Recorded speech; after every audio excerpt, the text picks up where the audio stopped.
Ouf. Dis-le. Allez, vas-y, dis-le. Attends, lâche-moi, tu me fais mal. Dis-le, je te lâche après. Toi d'abord, lâche. Ah, je te connais, si je te lâche, tu le diras jamais. Allez, Tu arrête. fais chier. Il faut toujours te faire cracher le morceau à toi. Dis-le ou je t'étrangle. Oh. Oh. On va voir qui va cracher le morceau.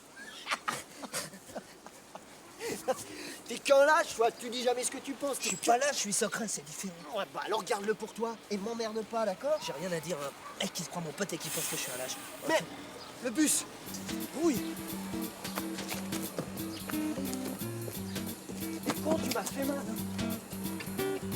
Hein. Oh là là. Ta faute.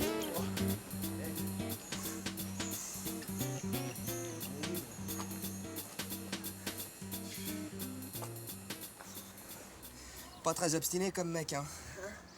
En fait, ça t'intéresse pas ce que j'ai à te dire. Mais ça, c'est pas nouveau. Attends là.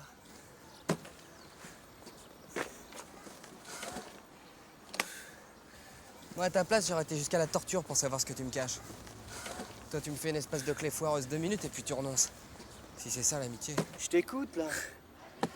Je t'écoute. Bla bla bla. T'es qu'une machine, toi. Une machine à séduire, un automate. Y a rien derrière. Parler pour parler, ça m'intéresse pas. Puis pour écouter, faut avoir des tripes, mon vieux. Des tripes. Et les fenêtres du cœur grandes ouvertes. C'est ça, ouais. Bien sûr. Attends! Oh, fous-moi la paix maintenant, hein. Moi, je vais à pied au prochain arrêt, salut. Attends-moi, je vais te le dire. Rien à foutre de tes salades. C'est important, Pierre. Ah. Je suis sérieux. C'est très important. Bon, alors vas-y, accouche, mais une bonne fois pour toutes, d'accord? Mais pas comme ça, là. J'étais sur la défensive. Je veux que tu sois bienveillant. Comme quand t'es malheureux, tu vois? Bon, allez, ça y est, je suis bienveillant. Sûr? Ouais, je suis désespéré, ça te va?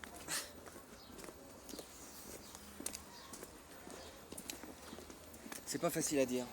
En plus, je suis pas sûr que tu comprennes. Je suis assez con, c'est vrai. Pierre, j'en ai marre que tu me coupes la parole. Voilà. Tu vois pas ce que je veux dire? Moyen. J'en étais sûr. Tu te rends compte de rien, alors? C'est du chinois, ce que je raconte, c'est ça? Ouais, à peu près, ouais. Pierre, à chaque fois que je prends la parole et qu'il y a du monde, tu me laisses jamais finir. T'as remarqué ça? À chaque fois? Quasiment. Souvent même, tu passes directement à un autre sujet. C'est comme si j'existais pas. Oh. Ou pire, comme si tu voulais pas partager. Oh, mais qu'est-ce que tu racontes, là? Je sais pas, partager ton trône, ton piédestal.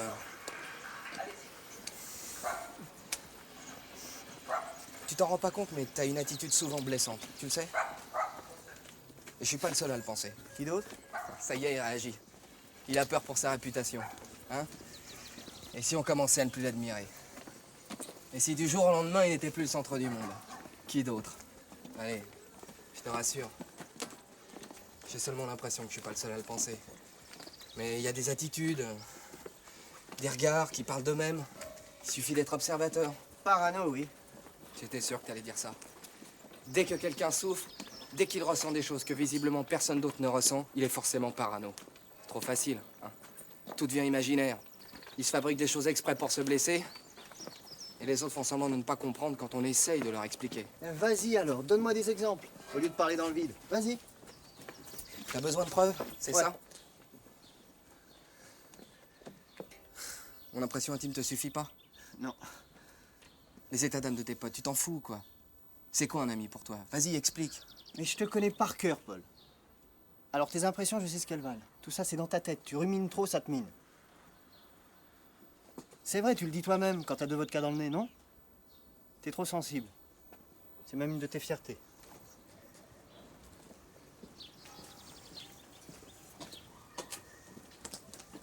Tiens, C'est quoi? des preuves.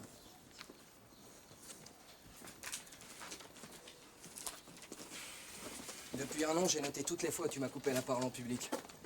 J'ai listé les endroits, les dates, les noms des témoins présents et les sujets abordés. Impressionnant. Hein. Ah oui? Quand on est que tous les deux, c'est différent, tu fais semblant de m'écouter. Non, évidemment.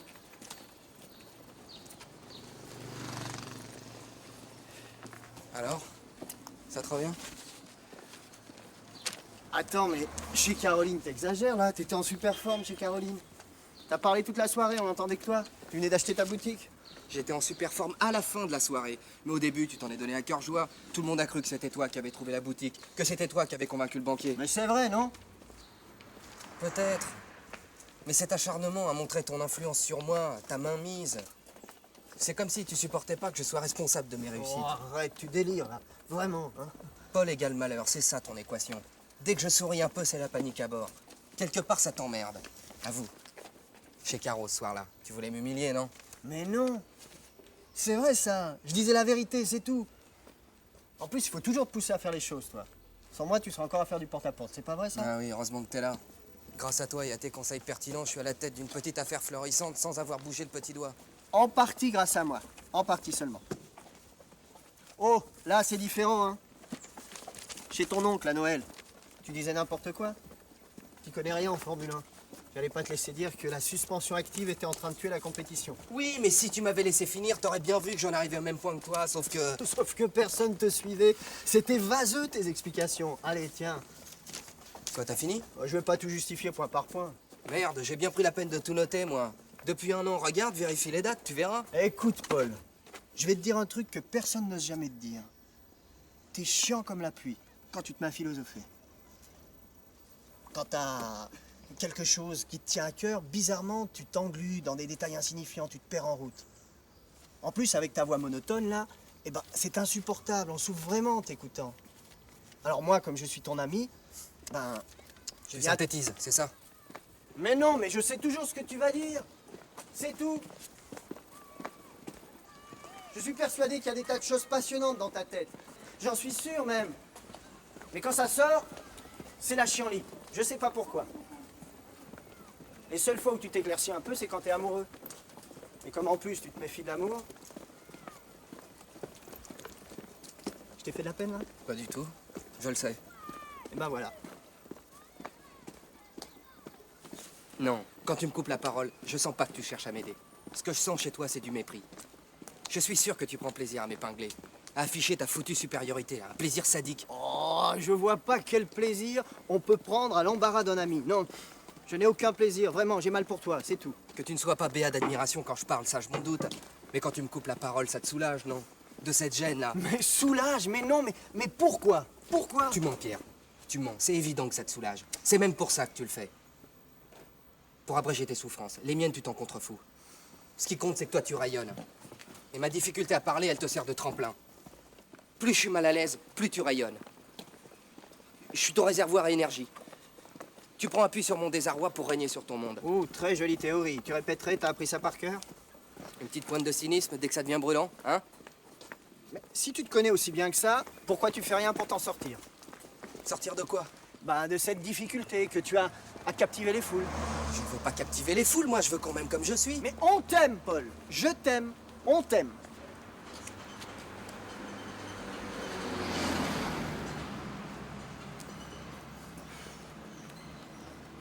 Mes hésitations, mes troubles, c'est moi. Quand je bafouille, quand je rougis, c'est moi. Tout ce que je veux, c'est que t'arrêtes de me couper la parole en public, c'est tout. Ouais. Je sais ce que tu penses, là. Alors? Tout ça, c'est complaisance et compagnie. Évidemment, sinon tu t'y prendrais autrement. Tu n'attends que ça. Ça te donne des raisons de m'en vouloir et pendant ce temps-là, tu amasses des preuves. Tu te rends pas compte que c'est toi qui en demandes des preuves? Mais je réclame rien du tout, moi, tu le sais bien. J'ai besoin de personne, je me démerde tout seul. Tu crois au libre arbitre, hein? Ouais. Et tu sais que le libre arbitre représente à peine 15% des décisions qu'on prend? 15. Tout le reste vient de l'entourage, la famille, des amis. Oh, tu t'en sers drôlement mal de tes 15%, laisse-moi te dire. Hein. T'es pas humain, Pierre. Bon, arrête maintenant, hein. Si t'étais humain, tu trouverais les mots pour me rassurer. Tu m'aides pas, tu m'enfonces. Avec l'âge, tu t'arranges pas, tu sais. Tu croyais que ça allait durer longtemps, ce petit jeu? Y a pas écrit faire valoir à vie ici. Attends, quand quelqu'un d'autre que moi te coupe la parole, comme tu dis, qu'est-ce que tu ressens? Y a que toi qui me coupe la parole, Pierre. Les autres sont plus tolérants. Et ne me dis pas que je suis entouré d'hypocrites. Non. Tu es mon ami ou pas? Eh ben, c'est parce que je suis ton ami que je te coupe la parole. Qu'est-ce que tu veux dire? Ben, si je te coupe la parole, c'est pour que tu prennes conscience, que tu réagisses.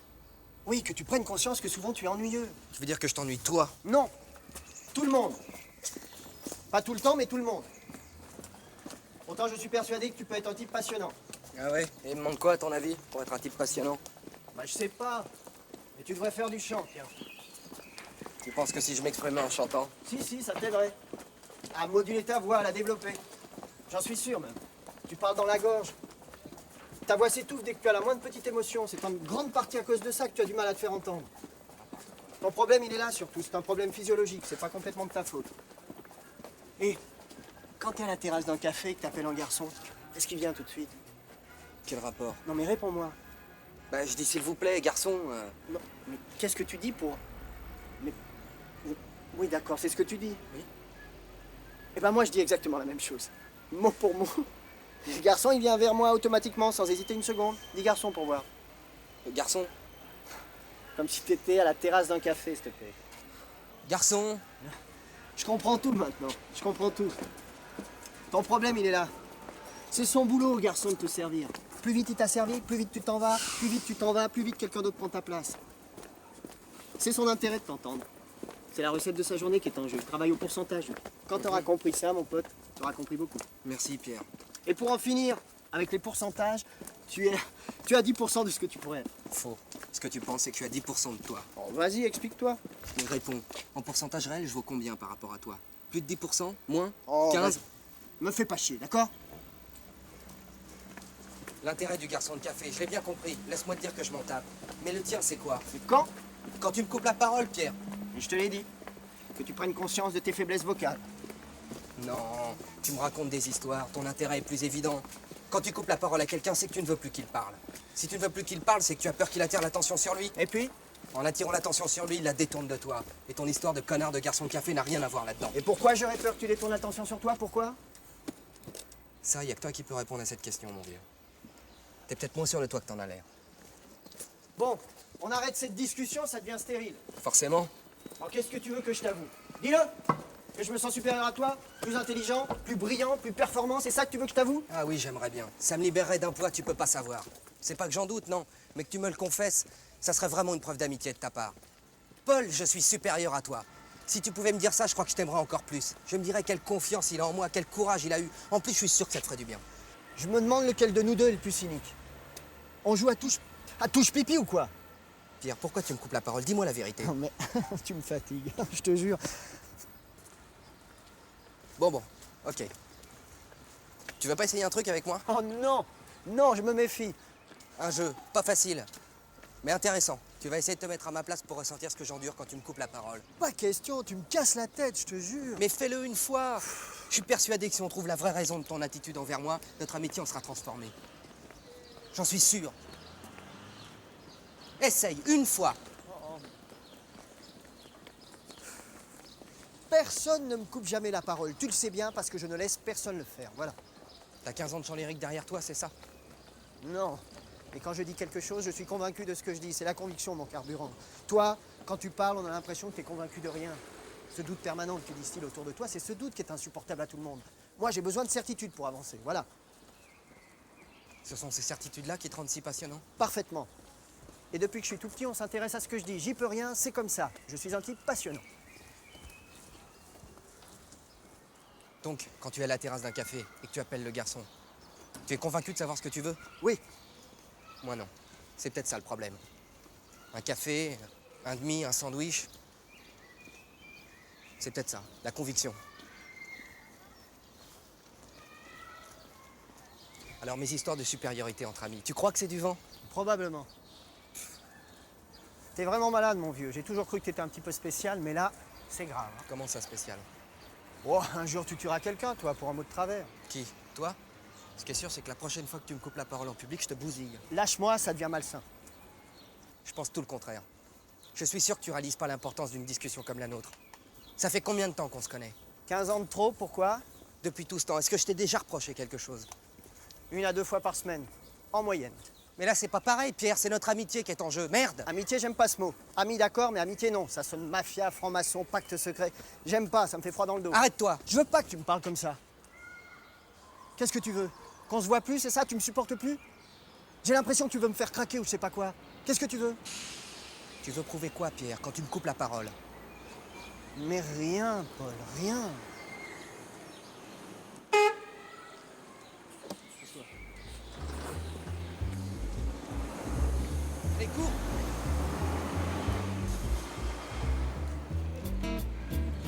Tu me fais peur, Paul. Parce que tu es beaucoup plus fort que moi. Et c'est pour me protéger de cette peur que j'ai dressé une forteresse. Un mur de charme, un mur de dérision, un mur de certitude. Tu vois, tu avais raison. Toi, ton truc, c'est la fragilité. Mais derrière, je sens une force indestructible. Moi, derrière ma peur, il y a juste un petit garçon qui fait semblant de grandir. Je ne veux pas qu'on fasse du mal à ce petit garçon. Si je te coupe la parole, c'est à cause de lui. Dimanche 17 mai, petit matin. On vient de rater le bus, on n'est que tous les deux. Pas de témoins présents. Je prends mon courage à deux mains, je déballe mon sac honnêtement et avec bienveillance. Je suis parfait. Toi, tu fais semblant de ne pas comprendre. Alors j'approfondis, j'analyse, je détaille. Mais tu veux rien entendre. Pour finir, tu tires la couverture à toi comme jamais. C'est honteux, avec un grand H. T'es qu'un guignol, Pierre. Définitivement.